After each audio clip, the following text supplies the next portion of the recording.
I don't know all the specific differences in the city in hard mode. In general, there's just more stuff to dodge. I really shouldn't have died as much as I did on this screen, but I'd forgotten most of what was in the city, and I wanted to explore. And once I found the extra burst beam at the top of the level, I figured I might as well.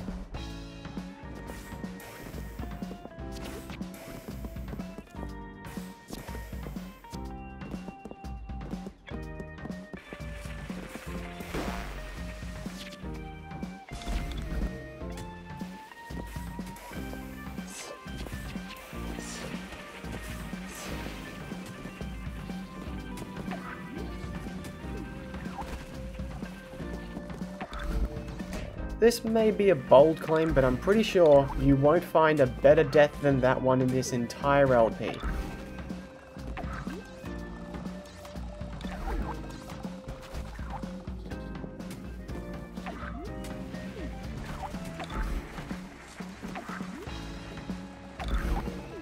There's a chance I was just managing to not hit the triggers for any of the checkpoints along the way, but I think hard mode removed some of the checkpoints, because I just kept on starting right back at the beginning of the city until I made it up to one of the higher platforms. Or maybe that's how the checkpoints are always placed and I just never was bad enough to die before getting to them.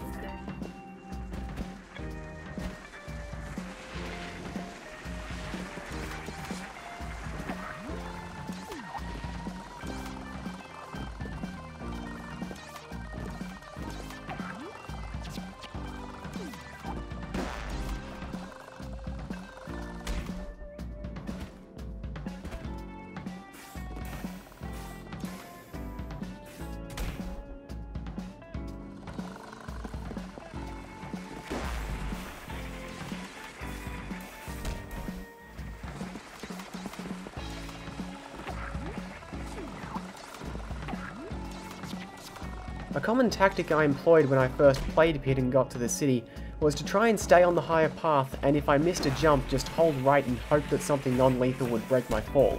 I think it's mostly just coincidence, but every time I tried that in hard mode, it always ended badly.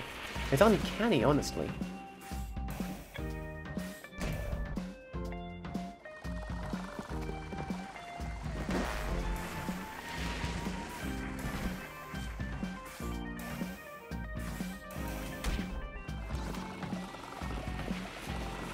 Considering it's the easiest path on normal mode, I really should have just taken the bottom path from the get-go, but there's actually barely anything up here, so I was convinced it was worthwhile. Also, as it turns out, having that extra burst beam is really important.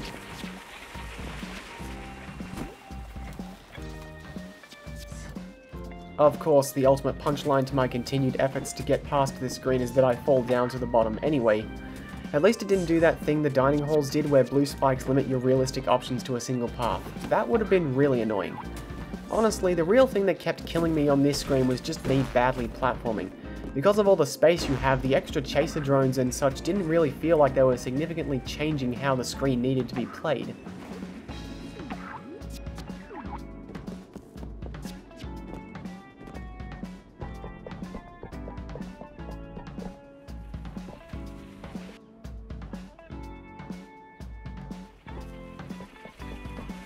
This screen has a few subtle changes that make it a lot more chaotic.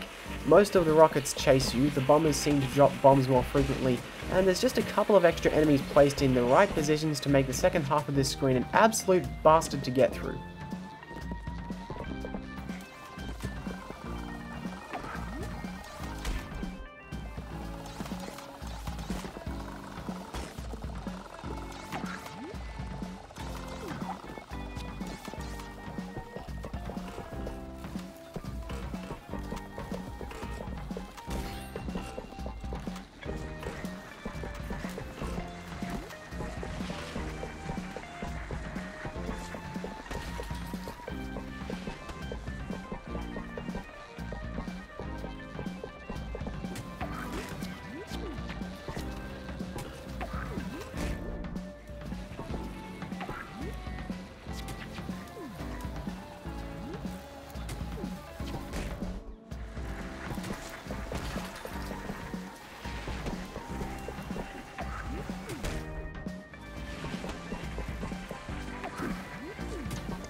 Right, so up until this point it's been pretty busy, but we've still managed to press on through. With the addition of a second rocket launcher here, however, all progress just stopped. If you just stand there, they'll pile up on you until you make a mistake while dodging them. If you jump directly down to try and redirect the rockets back into the launchers, the platforms will get in the way, and they'll pile up on you until you make a mistake while dodging them. If you try to just outrun them, and if the rockets don't catch you while you're in the beam, there'll be 7 or 8 of them hunting you down.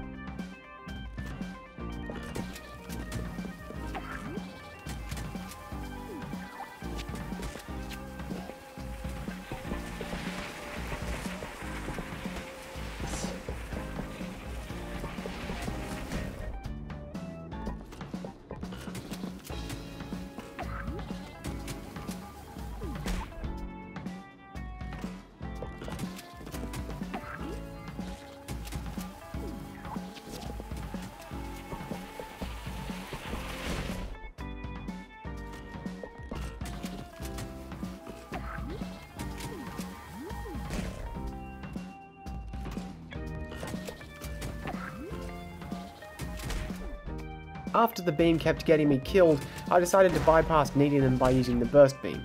So the next obstacle is the flying rocket bots. They wouldn't be a problem, but they hover right at Kurt's standard jump height, and using the beam to push them out of the way is just a bad idea when there's this many homing rockets involved.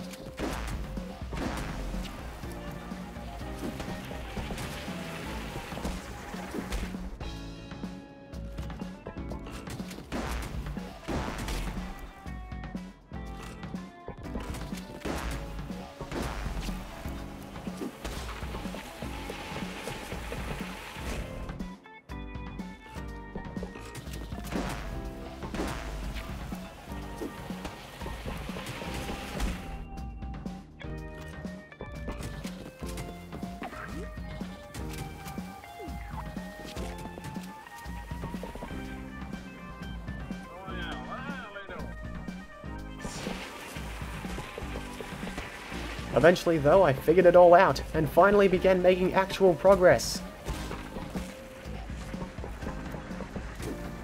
But that's what I get for trying to anticipate enemy movements. Back to the beginning.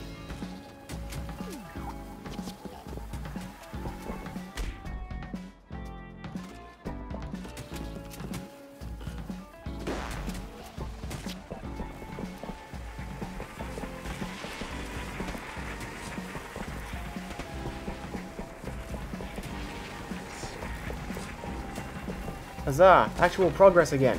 Got past both flying rocket bots, there's the edge of the screen, we're pretty much home free! Basic platforming skills, why have you betrayed me so?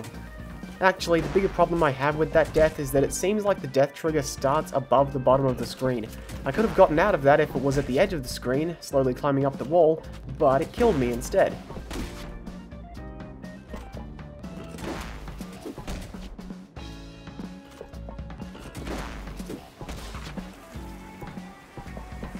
Now, I don't consider using items here to be cheap like when I did it in the library, partially because there's still a significant amount of challenge involved, and partially because I've just died over 20 times and I want to move on.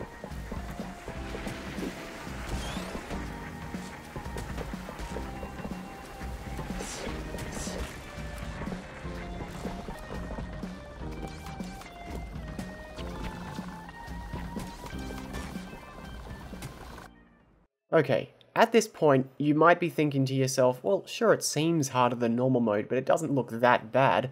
Why is this the worst area in all of hard mode? Well, let's talk about that boss fight.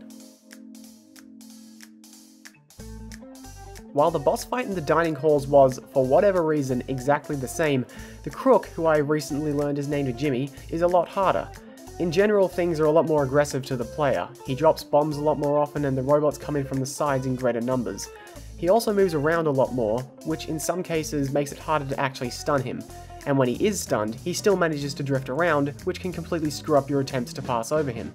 Combine all of that with the fact that he takes twice as many shots to kill as normal mode, and the whole fight is just going to take a while, even if you're using the double shot strategy. And the longer you take, the more chances you have to make a dumb mistake like jumping into a robot or standing under him when the bombs start falling.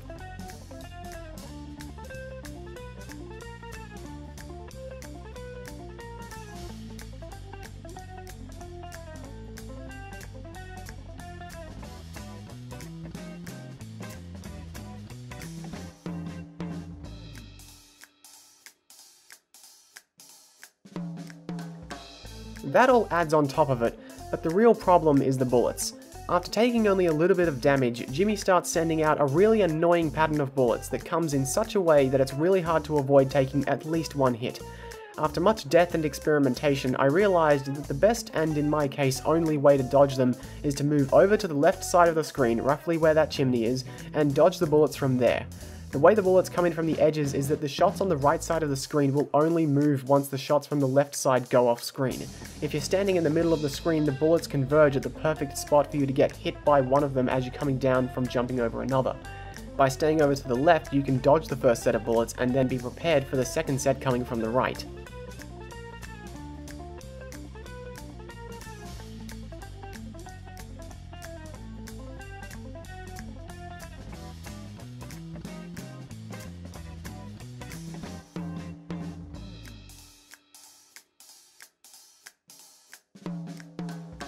This fight also made me realize that I could actually hit him twice in a single pass if I used the burst beam.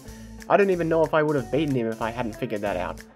By the time I'd figured out all the tricks to beating him, I had been fighting him for nearly 45 minutes, and I'm gonna spoil this for you now, nothing else in the entire game on hard mode took that long.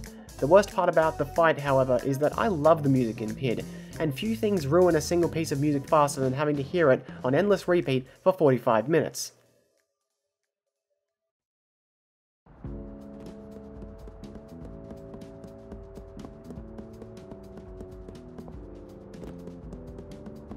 This was actually my first time playing through the city in ages, and even though I'd been playing for roughly an hour by this point, for some reason I decided that I should still explore the nighttime city. Eventually I realized that what I was doing was really stupid and moved on to the bottom path, which, as I expected and hoped, is nice and straightforward, the only change being that some of the rockets are homing now.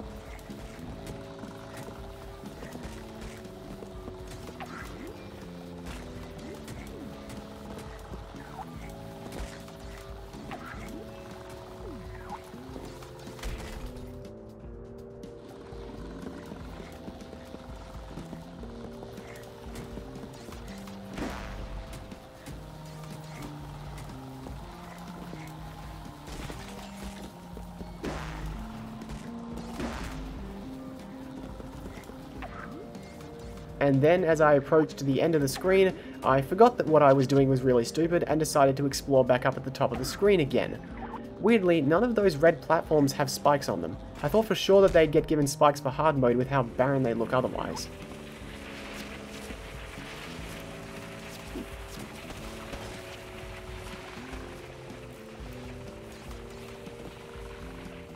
One last display of obvious skill on my part after having made it needlessly hard for myself, and that's the Rooftop City. With how long I spent on the souvenir on normal mode, I don't even know how the times properly compare. 60 and 70 minutes are ridiculously long amounts of time to be spending in almost any of the areas in PID under any circumstance. Thankfully, the factory isn't nearly as bad.